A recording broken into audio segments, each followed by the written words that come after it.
Welcome everyone, Phil here from Peterson Farms in Nashville, and today I will be performing fuel maintenance on my Ram 2500 Longhorn Laramie pickup truck.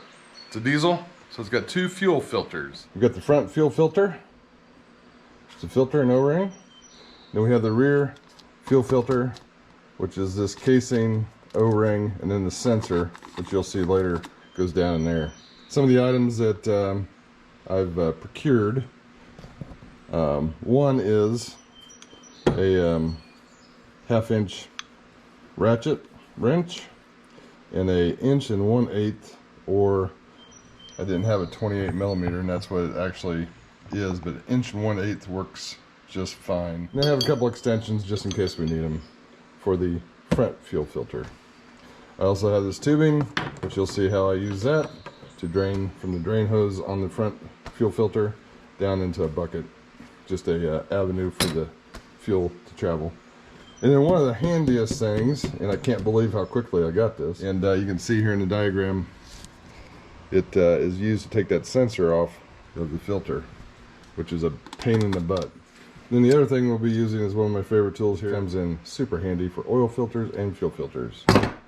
Okay, so let's get started. Here is my left front tire, right here. If you go right up above the front diff, you'll see this little guy here. That tubing, that is the drain for the fuel filter. I'm going to use this PVC. Did this before, similar to. Grab a hold of it there, push that hose up, or the pipe up on the hose. It's gonna be sturdy enough, it's gonna stay there. So you just go from the hose location and then down into my drain bucket.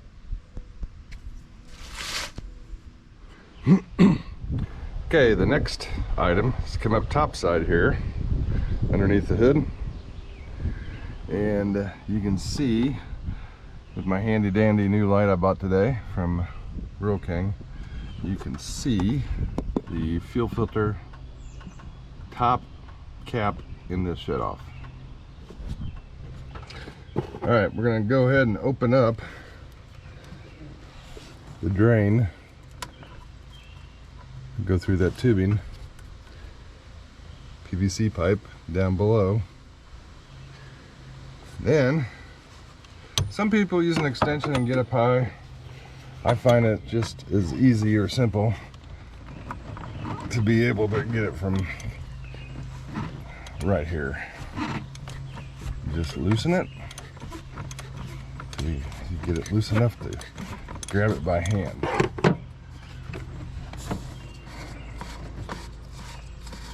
I got big hands and I don't seem to have a problem really getting down in here. And if the camera wasn't in the way, I'd have an actually easier time getting to it. Gonna get a little fuel down there. It's normal. You can hear it draining down into the bucket. Okay, I had to pry up on it with a screwdriver a little bit, but it just comes right out like so. Let the fuel drain down in there, and then pull it out. Looks pretty lucky. So as you can see, the O-ring is down on there. So we'll go ahead and move that while I'm here.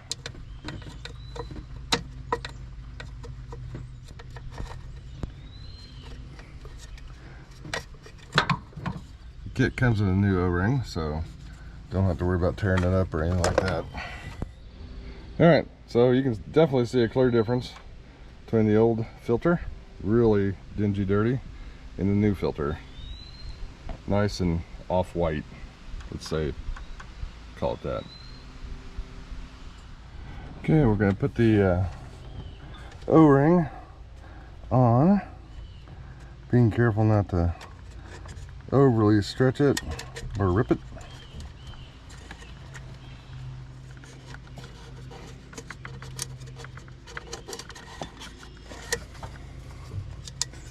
Okay, I'm going to make sure it's down all the way, seated like such, all the way around. The filter definitely has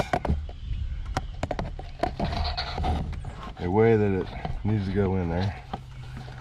You can see the oblong shape of it versus the oblong shape of this here. So I would say it needs to go about that direction there. And just push it all the way down. Twist it a little bit. Make sure it's installed. Lid, you got the O-ring replaced, the filter is replaced. You got the lid here. Just hand tighten it.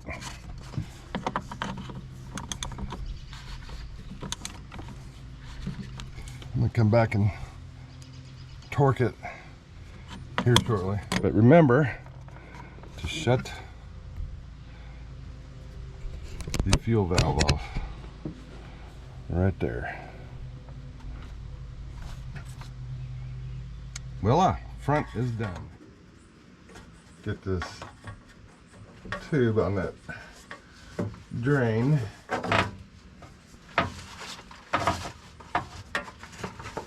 And like so. See if this works. Let's go ahead and drain. Open up that drain. And we got some fluid coming out. Quite a bit of fluid. You can't see it because it's coming down in the pan I have.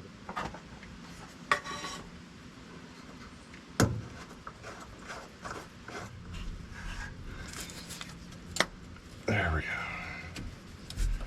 And do that.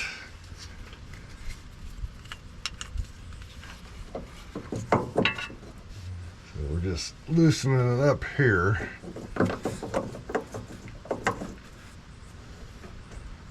Okay. Try not to get in front of the camera.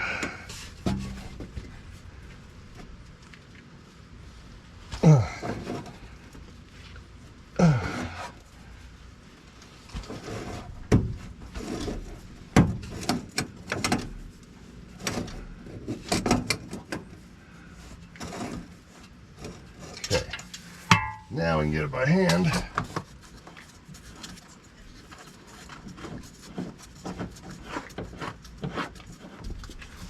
Careful not to damage the sensor. This is the sensor I was telling you about. And the last time I took it out, I had to use some adjustable wrenches because I didn't have this handy dandy tool that you already seen being used. But you can see the damage done by using those channel locks. You don't want to do that at all costs. So we'll go ahead and finish removing it, because as you can see, it hooks on there just like so. Perfect. Even over that damaged part, there's about 5 edges that I still can get a hold of it, and it just turns like so. Love that tool. One of my new favorite tools.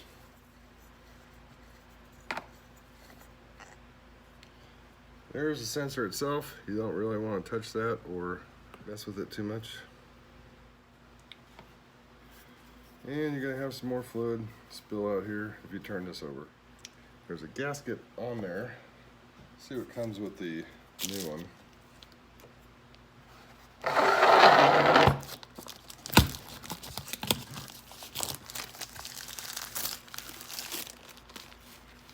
Good. Gasket's already on there.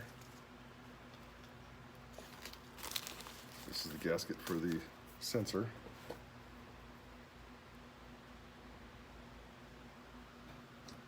So we'll take the old gasket off the sensor.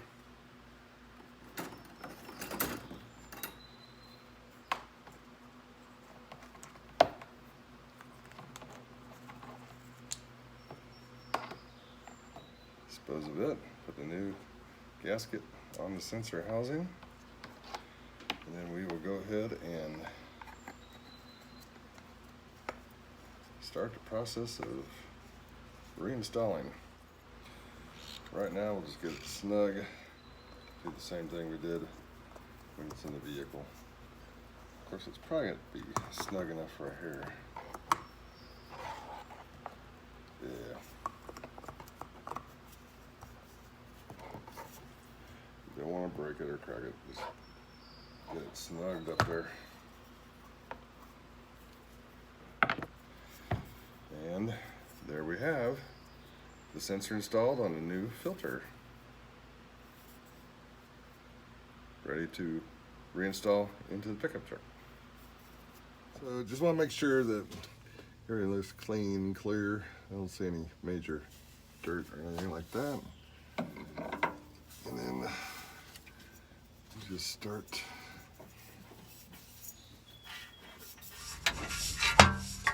Don't want to damage that coupler too much either. Okay, get snugged on there by hand. Then use our other favorite tools.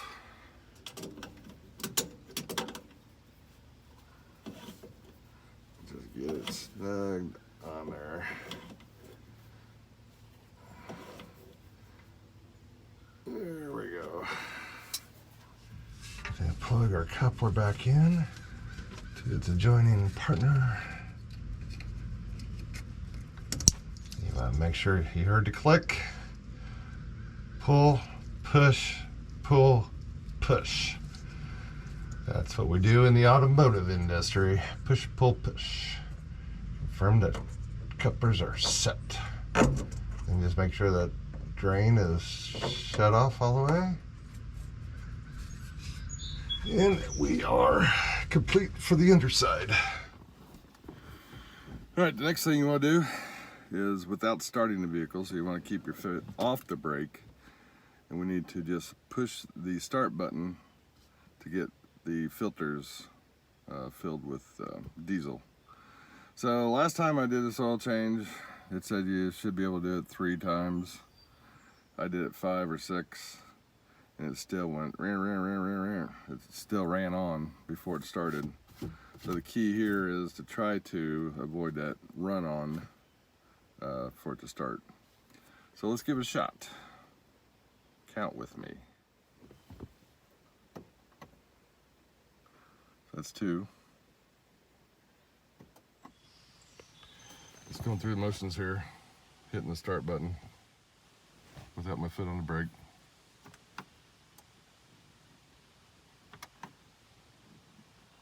And you hear that little noise. That's 4. We're gonna go to 10.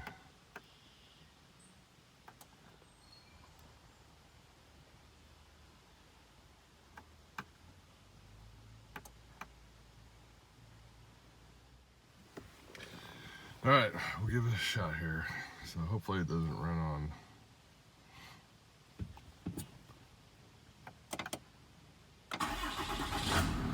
Boom, baby. That's what I'm talking about. All right, now we gotta clear these codes. And all I'm gonna do is just run through the buttons here.